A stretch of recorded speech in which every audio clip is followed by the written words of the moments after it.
이사야서. 앞 영상에서 우리는 1장부터 39장까지 이사야가 예루살렘의 심판과 소망에 대해 전하는 메시지를 살펴보았습니다.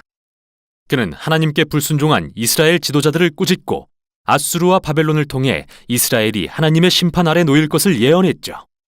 39장은 이사야가 예루살렘이 바벨론에 의해 멸망하고 포로로 잡혀갈 것을 예언하는 것으로 끝났고 100년 후 슬프게도 예언은 이루어졌죠. 하지만 소망은 있습니다. 정결케 된 새 예루살렘에서 장차 오실 메시아를 통해 하나님 나라가 회복되고 모든 열방이 평화 가운데 하나 되는 것. 40장부터는 바로 이 위대한 소망에 대한 이야기입니다. 첫 부분인 40장부터 48장은 이스라엘에 대한 소망과 위로를 선포합니다. 바벨론의 포로 기간은 끝났고 이스라엘의 죄가 사하여졌으며 새 시대가 시작될 것을 말이죠. 이 백성은 다시 예루살렘 본향으로 돌아갈 것이며 그곳엔 하나님의 나라가 임하고 열방이 그의 영광을 볼 것이라고요. 여기서 잠시 생각해볼 중요한 질문이 있습니다. 과연 누가 이걸 선포하는 걸까요? 이 소망의 메시지의 화자는 누구일까요? 이 부분은 누군가 포로 생활에서 돌아온 사람의 관점으로 기술되어 있습니다. 즉, 에스라와 느헤미야서에 묘사되는 그 시대 말이죠. 하지만 이사야는 이때보다 150년 전에 죽었는데 그럼 어떻게 된 걸까요? 많은 사람들은 이사야가 자신이 살았던 시대에 선포한 것은 맞지만 마치 미래로 옮겨지기라도 해서 포로에서 돌아온 200년 후의 미래 세대에게 말한 것이라고 생각합니다. 그런데 이사야서를 보면 뭔가 다른 일이 벌어지고 있었다는 단서가 발견되는데요. 8장, 29장, 30장에서 우리는 이사야가 이스라엘 지도자들에게 거절당한 후 두루마리에 심판과 희망의 메시지를 써서 밀봉하고 그것을 미래의 증인이 되어줄 제자들에게 전했다고 기록되어 있죠. 결국 이사야는 하나님의 말씀이 이루어질 것을 기다리며 죽습니다. 기억해 볼까요? 1장부터 39장은 심판에 대한 이사야의 예언이 성취되었음을 보여주었습니다. 그는 참된 선지자였죠. 포로 기간이 끝난 후 오랫동안 이사야의 예언을 간직한 제자들은 그 두루마리를 열어 소망의 말씀을 자신들의 시대에 적용하기 시작하죠. 이 관점에서 이사야서는 그의 예언으로 구성된 첫 부분, 그리고 그의 제자들의 글을 통해 하나님께서 이사야의 소망의 메시지를 미래 세대에 전하시는 책인 것입니다. 어떤 관점을 가졌든 모두가 동의하는 사실은 이 부분은 희망의 미래가 도래했고 하나님이 이사야의 예언을 성취하실 일에 대한 기록이라는 것이죠.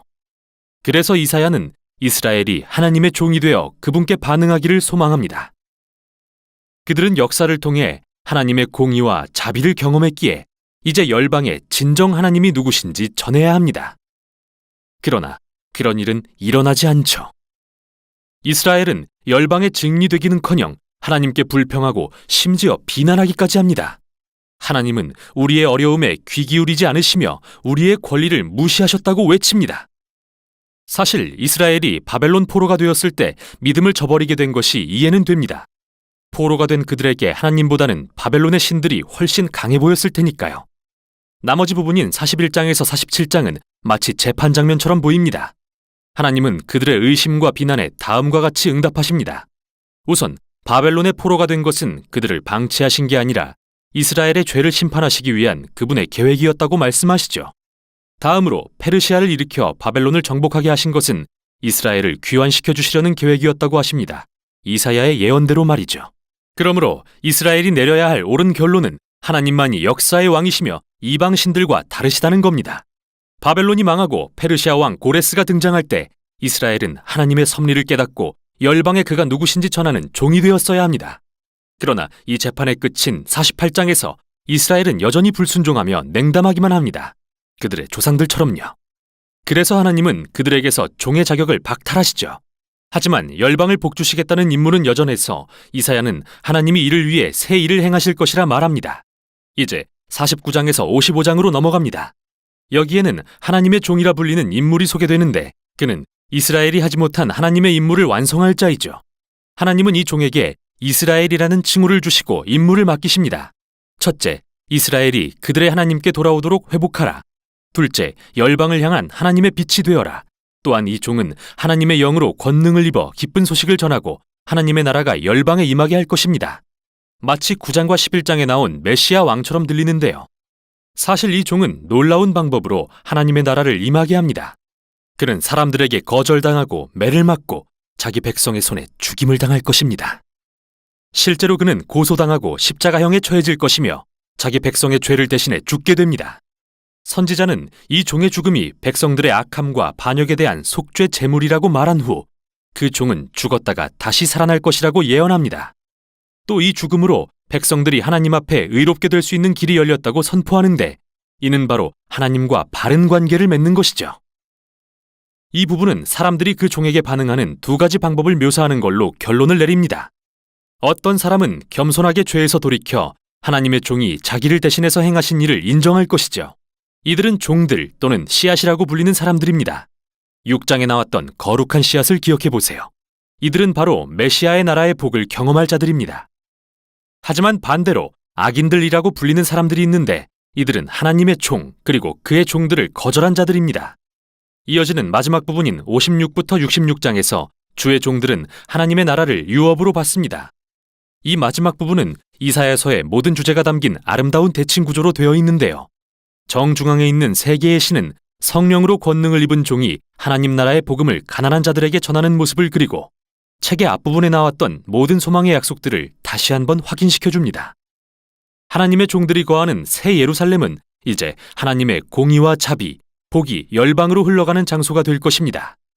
그리고 중앙을 둘러싸고 두 개의 긴 회개의 기도가 나옵니다.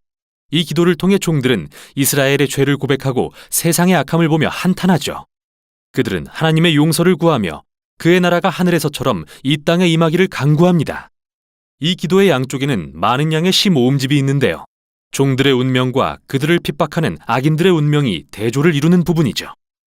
하나님은 악과 이기심, 우상 숭배로 그의 선한 세상을 더럽힌 이들을 공의로 심판하시며 그의 도시에서 영원히 제거하시겠다고 말씀하십니다. 하지만 하나님 앞에서 겸손히 자신의 악을 회개하는 그의 종들은 용서함을 받고 새 예루살렘을 유업으로 받게 됩니다.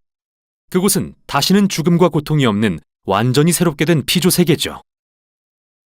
이제 끝으로 이 책의 가장 바깥 부분을 보겠습니다. 이렇게 새로워진 하나님의 나라에서는 온 열방 사람들이 초대되어 하나님의 언약 백성이 되게 하시며 그들을 창조하고 구속하신 주님을 알 수 있게 됩니다. 이사야서는 하나님의 이 모든 언약의 약속이 성취되는 웅대한 환상으로 끝을 맺습니다.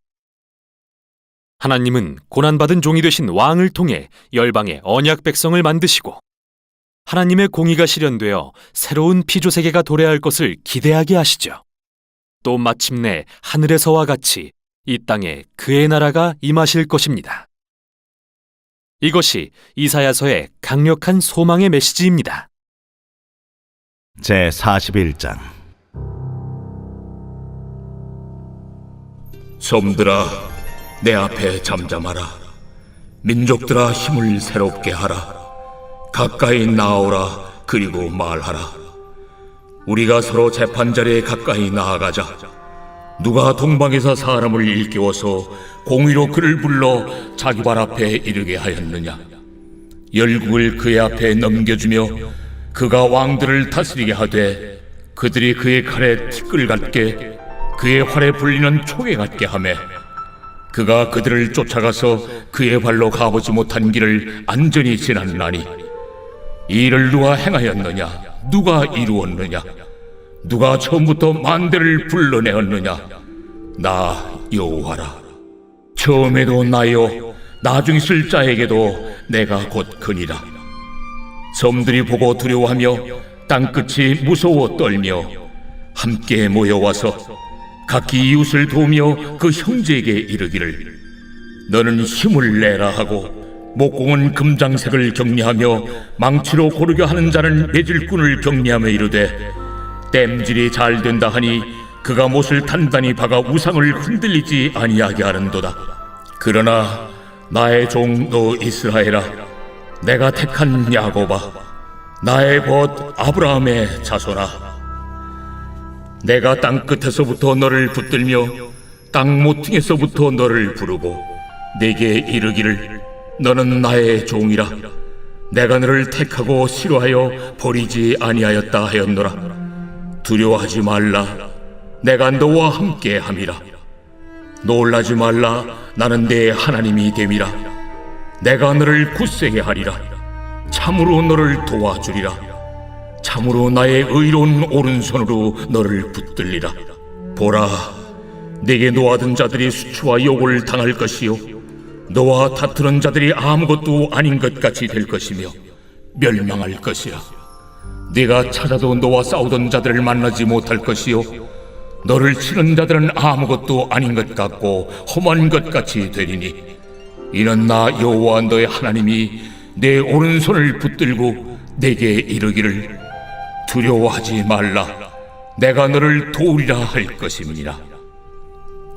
버러지 같은 너 야곱아, 너희 이스라엘 사람들아, 두려워하지 말라. 나 여호와가 말하노니 내가 너를 도울 것이라. 내 구속자는 이스라엘의 거룩한 이인이라.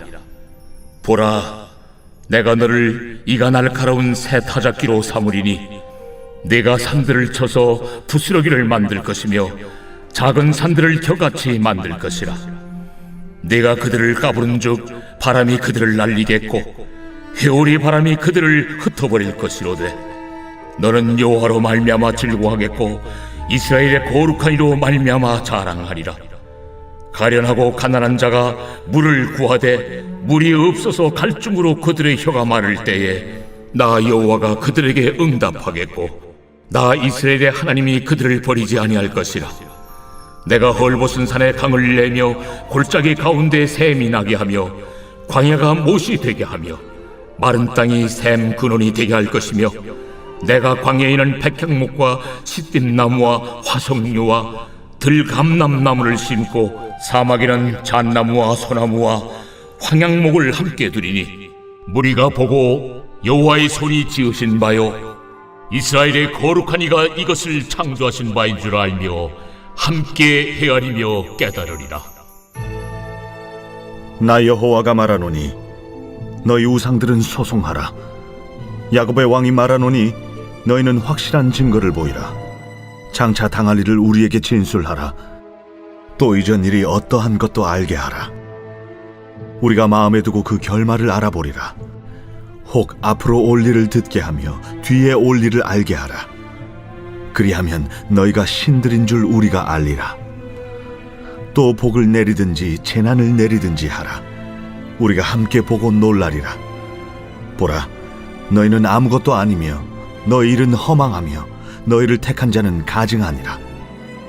내가 한 사람을 일으켜 북방에서 오게 하며 내 이름을 부르는 자를 해도는 곳에서 오게 하였나니 그가 이르러 고관들을 석혀같이 토기장이가 진흙을 밟음같이 하리니 누가 처음부터 이 일을 알게 하여 우리가 알았느냐?